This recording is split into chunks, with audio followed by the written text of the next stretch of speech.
In today's show, we visit Housewife of Auckland and founder of the New Zealand Cat Foundation, Anne Batley Burton, to see how she's helping the helpless. Medical research student Jack Maran joins us to discuss how he's helping the team at Retina New Zealand learn more about retinopathy. The smarter mortgage lady Rachael Thompson is back with another quick tip on how to get your mortgage approved. And finally, we hear from Darrell Smith Master Landscaper from Landsmiths on how to get rid of Mozzies from your backyard.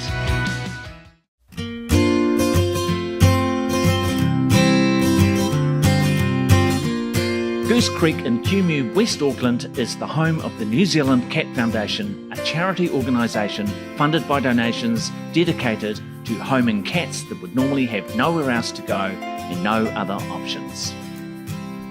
There are over 200 pussies at Goose Creek, and they're all overseen by the Queen of Pussy Palace, Anne Batley Burton. I started feeding stray cats as a very young girl. This was mainly initiated by my father, who always did the desexing of all the cats around the factories, which was just fantastic. This is in Newland, so you can imagine that the wood place next door, our own printing factory, very electroplaters, all sorts of things in that industrial area. All these stray cats around the place. So Dad sort of started doing that when I was maybe 10 years old, so I was sort of brought up with it really. And it wasn't until I was about, 20-something that I actually had the opportunity of having my own home and then being able to get a little stray cat that was the last one of all the stray pussies we'd been feeding at the factory, Batley Printing Company. That was Betty Boop, and Betty Boop at the time was probably about 15 years old on her last legs. Well, talk about a transition from the streets of Newland to the Pines Apartments. Wow, this little pussy was a little princess. Anyway, after that, I got involved with feeding the cats at the Rose Gardens. Now, that's a group of stray cats that had been being looked after by an elderly lady for many years, but sadly she hadn't been doing any desexing. So the numbers were growing and growing, but they're actually quite healthy cats. And then another woman, Caroline Ravlett, she actually got involved and wanted to organise a proper volunteers group. And I became one of them. And of course, we were doing a huge amount of desexing. So these cats, which numbered about 200 cats at the time, the numbers were brought down through every week, trapping these cats, desexing, stopping the breeding until it became, a very manageable level. Now that was about 20 years ago that I actually got involved in all of that. As the years went by, I started worrying about some of the really old stray cats that were very friendly, that all cluster around when we'd be feeding and so on. And I started worrying about them, particularly in the winter time when it was cold and miserable. And while we were feeding them and sort of trying our best to look after their veterinary needs, they really needed extra care. Then when my mother passed away, which was about 10 years ago now, I inherited some money from her. And I thought, right, I'm going to buy this place and I'm going to start the Pussy Palace. So the Pussy Palace started and was going to be for a maximum of 25 stray pussies. Hence the Pussy Palace for pensioners. It's at the front of the sanctuary. Well, news spread, and of course, one pussy followed another. And over the years, we have had hundreds of cats come through. And of course, it's now a proper charity. It's a registered charity for which we have donee status. And it's the New Zealand Cat Foundation.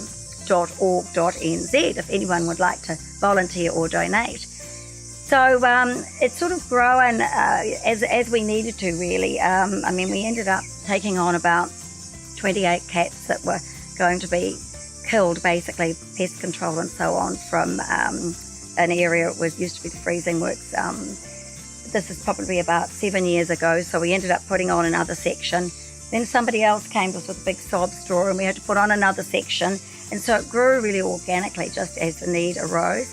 Hence, it's probably not the most beautiful, perfectly built place in town. It's a bit of, a bit rough and ready, but it does the job and the cats just love it.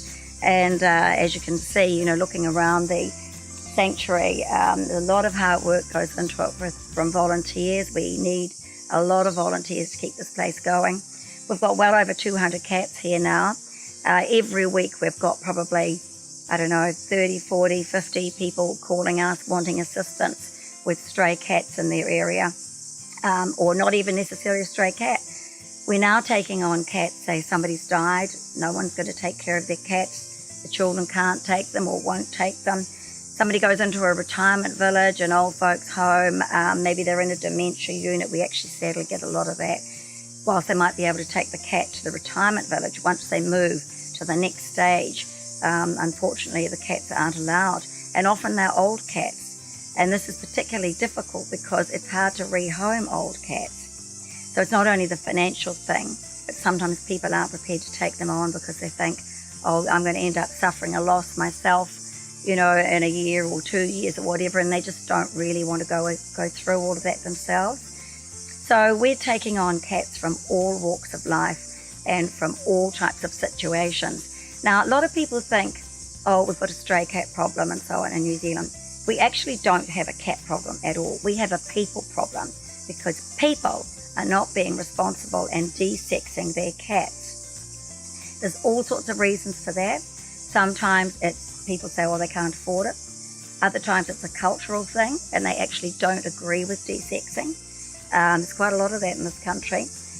We get situations where they think, oh, wouldn't it be nice for the children to have some kittens to play with? And they forget that then this is going to be an ongoing problem which they actually can't afford or manage. So there's lots of reasons for this, and it makes me very angry and upset when we have conservationists in particular who want to run around here saying, oh, we've got to get rid of all these cats, they're a pest. Well, actually, we need to sort the people out, and we need to get funding, not only from the general community, who we're actually helping with the work that we do, with the de-sexing and so on, and taking in all these unwanted cats. But we need assistance from the government, and we need assistance from the councils. And this is very important because whilst this is a charity, I'm basically the charity, and I'm pouring just about everything that I earn into the cats. And thank God I've got a husband. He's got a good job because at least he can look after me and him. But seriously, we need help, and we need it quickly, because if we're going to continue doing the work we do, which is basically a fantastic community service, we need help from people in the community.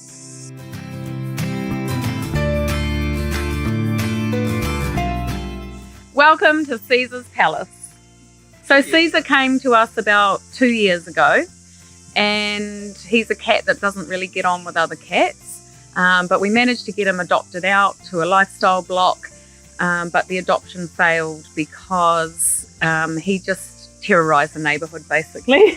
And so he came back to us, and it was obvious that he needed to be in an enclosure of his own. So we made a plan to create this big enclosure for him where he can spend the rest of his life, and he's at the front of the sanctuary so people can see him and interact with him, and he's just a changed cat. He's so happy, and he just walks around and sees everybody and is just living his best life.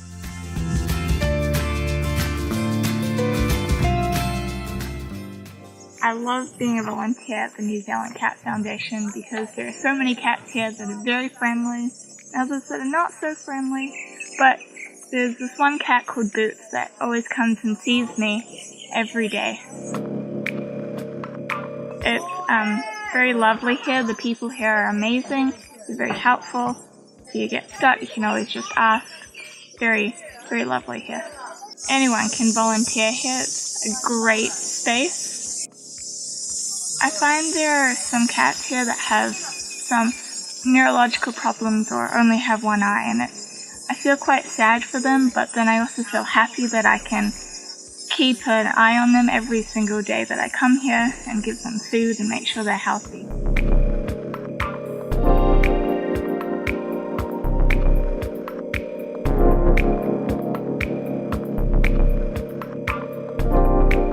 Well, once upon a time, I was living on a place called Karitahi Beach, and Anne thought, well, I've got a better idea, and she got me here to the New Zealand Cat Foundation and said, here's your job to look after the cats. And I can't believe how good, how much a wonderful journey that it's been for me to learn about them, because they're sentient beings just like humans.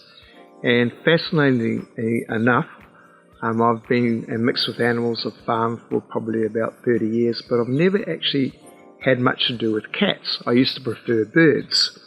But after being with cats and you're seeing their different personalities, and just some of the things they do, like e.g. one cat will actually bond with another cat.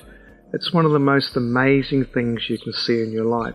I also see special needs people come here as well, and they change, they're transformed when they see the cats. And when the cats purr, I've got to honestly ask myself, what other animal purrs?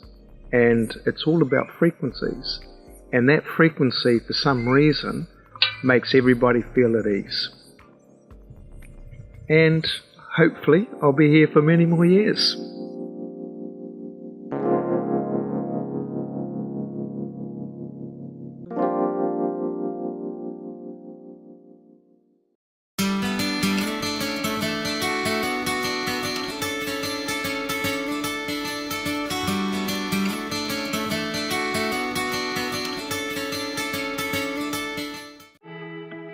Soaking in any hot water can change people's lives, you know, from a better sleep to recovery from sport to just general relaxation. You know, the day-to-day lives that we live are so busy and frantic that, you know, sitting in a hot tub is often the only time people get to just stop and relax. Hi, I'm Charles from Colonial Hot Tubs. We build and install cedar wooden hot tubs. We're the only ones still building hot tubs the traditional coopering way. They're way more stable and very watertight. We have two solutions. We build beautiful bespoke hot tubs. Whatever you want it to look like, we'll build it like that. And we also do a plug and play version which we can just build in the factory and drop into place. Really simple. So our big thing is we listen to the customers. We listen to what they want, how they want to do things, and we design the pool around what they tell us. So there's different ways to heat your pool and sanitize your pool, and it's all about getting the right solution for the customer. My brother bought the company in the late 80s, then unfortunately passed away in 2011, and I came back with my family from overseas to run the company, and it's been a lot of hard work and we've grown it to what it is today. We're a boutique company. We design and build to order. We don't have a production line of tubs coming off, and I personally work with every tub that goes out the door. A lot of our customers are time poor. They don't want to have to deal with different contractors. We can do everything from the electrician to the landscaper, the one-stop shop. For us, it's not about what's just going to do the job, it's what's going to do the job really well. I don't want to put a screw or a bracket on something that's only going to last a couple of years, it's going to last a lifetime. So all the information's on the website. You can send us an email or give us a call. We'd love to hear from you.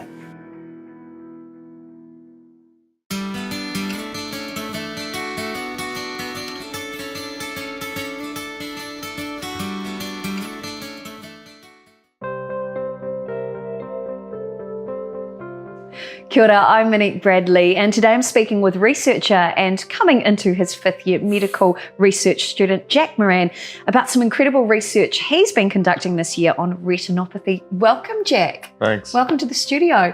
So before we jump into today's conversation, I want to find out a little bit about you. So I and our viewers both have context around what you've been researching.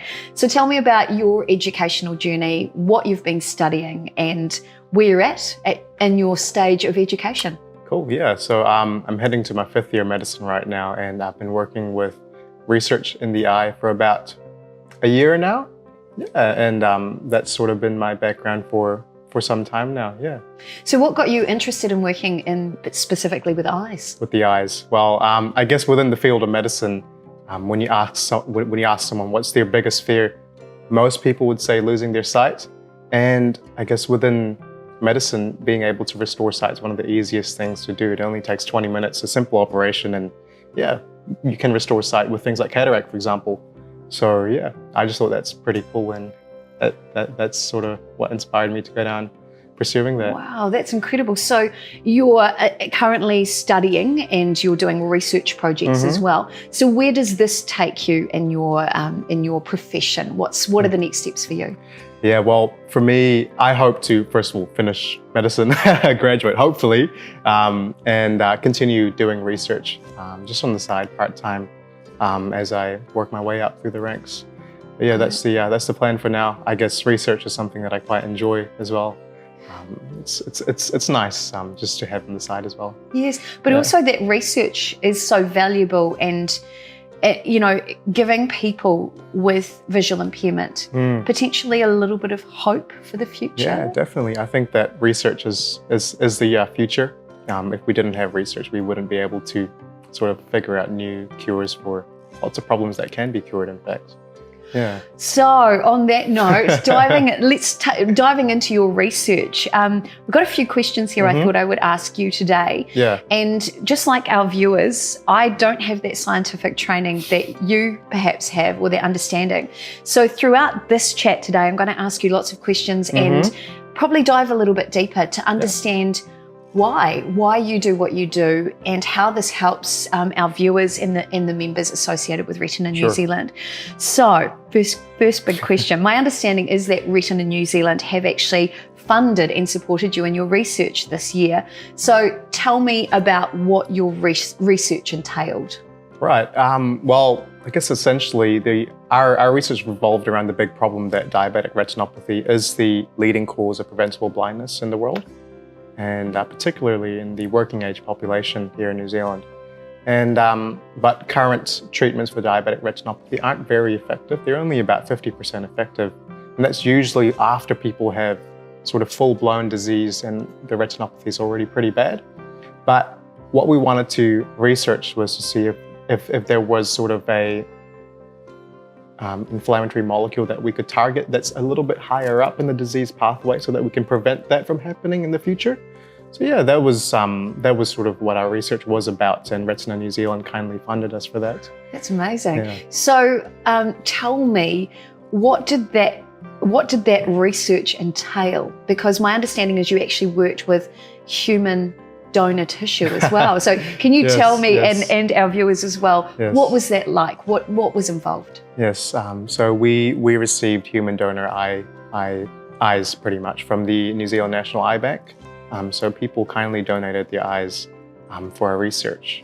And what we did was we used those eye cups to investigate whether people with diabetic retinopathy had certain inflammatory molecules that were higher up in the disease pathway, and we wanted to see whether we could actually target those inflammatory molecules and see if we could stop the disease pathway from happening in the future.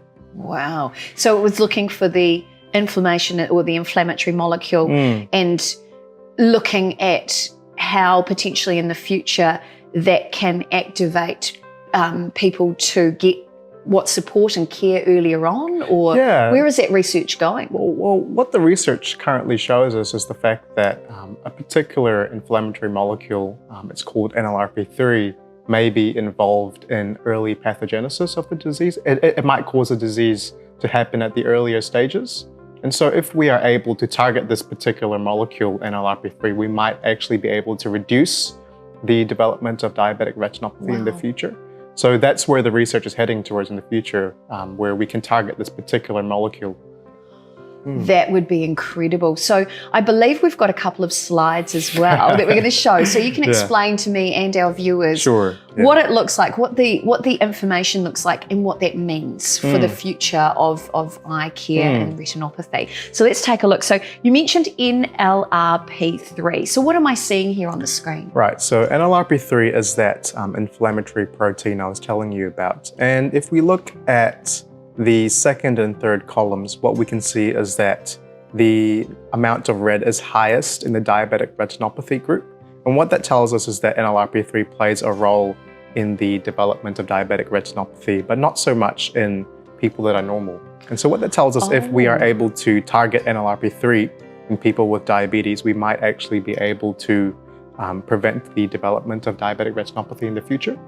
So is it likely that by pre-screening, in the pre-screening process, you might be able to detect in the future these markers, and potentially preempt the likelihood of this? How could this be done? Is it a screening process? Well, there isn't sort of like a particular screening process at the moment. Usually, we identify people with diabetic retinopathy when they have symptoms, and that's a little bit too late down the disease pathway. Or people with poorly controlled diabetes might be screened in their eyes as well at some hospitals. But what we hope is that we can make it a little bit more simpler, where somebody doesn't have to go to the doctors, or they can just get it just get it with a blood test in the community or simple sample, or just seeing their optometrist as well. At the end of the day, what we want to do is prevent diabetic retinopathy from happening in the first place, as opposed to actually helping people who've already got diabetic retinopathy. Right, so you want to be the fence at the top something of the cliff. More upstream as opposed to gotcha. downstream. That's great. And I think too, when you're having to treat a condition when it is quite through that progression pathway, it's always a little bit harder and a little bit more complicated. So being able to almost preempt the likelihood of this happening means you're treating that cause rather than the symptoms. Exactly. Right? It's all about likelihood, isn't it? It's all about how likely is somebody to develop diabetic retinopathy in the future based on all these criteria. And you can just use those criteria and say, like, okay, we should probably give this person a certain drug that blocks that protein that we talked about, so that they don't develop it in the future. So this is so positive. So what does this mean for people who have a higher likelihood? So they may have diabetes already, and they may already have a higher likelihood of developing retinopathy. Is there hope? Well, I would say yes, potentially. Although the research is still pretty new, it's still developing. A lot of these things that we're researching have only been in the workings for about a couple of years. But looking towards the future, and based on what our research tells us, is the fact that if we are able to target this particular inflammatory protein, there might be a chance that we can slow down the progression of diabetic retinopathy in the future. We know that protein plays a particular role in the jump from diabetes just on its own to diabetic retinopathy. So if we can block that somewhere in the middle, we might be able to stop that from happening. That is fantastic news. That's literally brilliant. Thank you so much. And congratulations on the work that you've done. Thank you. I know this is a big part of that journey to providing a lot of hope for people both with diabetes and potentially with retinopathy in the future. So congratulations. Thank you. Well, Retina New Zealand has an ongoing commitment to supporting scientific and medical research that leads to better outcomes in the prevention, diagnosis and treatment of retinal disorders. They're here to support you and all Kiwis living with visual impairment. If you need help, reach out, retina.org.nz. Jack, thank you and congratulations. No worries, thank you.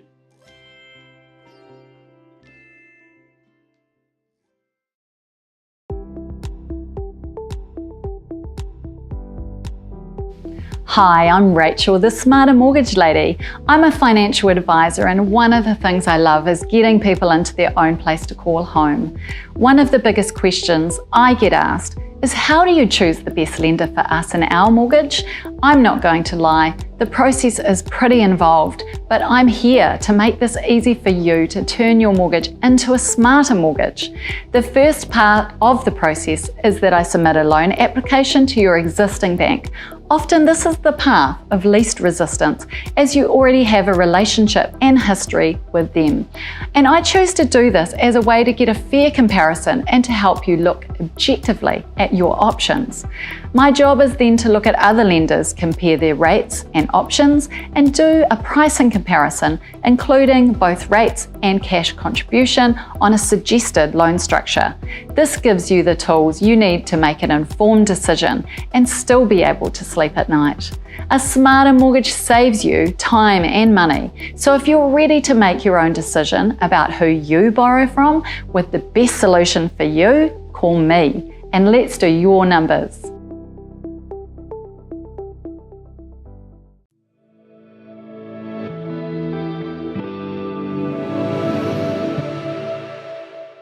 Hey, welcome to my backyard again.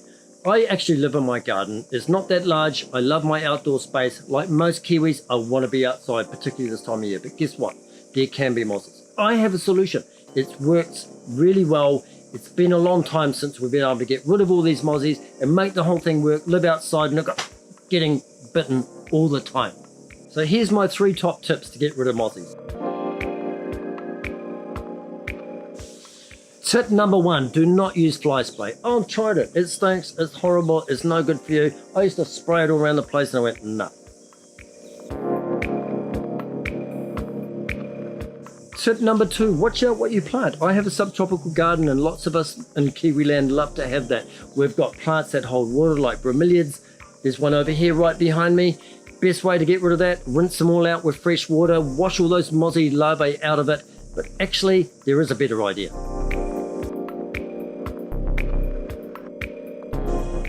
Tip number 3, which is actually the solution, right? It took me a little while, finally found it. Here it is. It's the mozzie eater. It's right over here. We run it. It just kills every mozzie in this garden. They don't come to us. They go to that. And that's exactly what you want. My friends don't get bitten. I don't get bitten. This guy sucks them all up.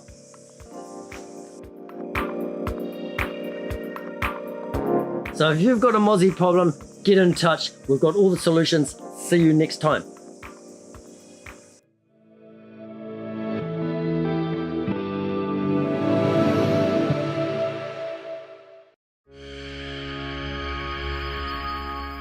Mosquitoes driving you crazy? Don't just repel them, Pestrol them. The Pestrol range of products comes with over 25 years of tried and tested success when it comes to repelling and controlling mosquito populations. Using natural ingredients and innovative technology, Pestrol has the perfect solution for indoor living areas, the bedroom, and targeted solutions for your outdoor areas as well. By using a unit like this in your backyard, it attracts the mozzies away from you without any smell or mess. It's safe around the kids and it's safe around the animals. It's great. So order yours now and enjoy a pest-free summer with Pestrol. Lifestyle focused, leaders in living better.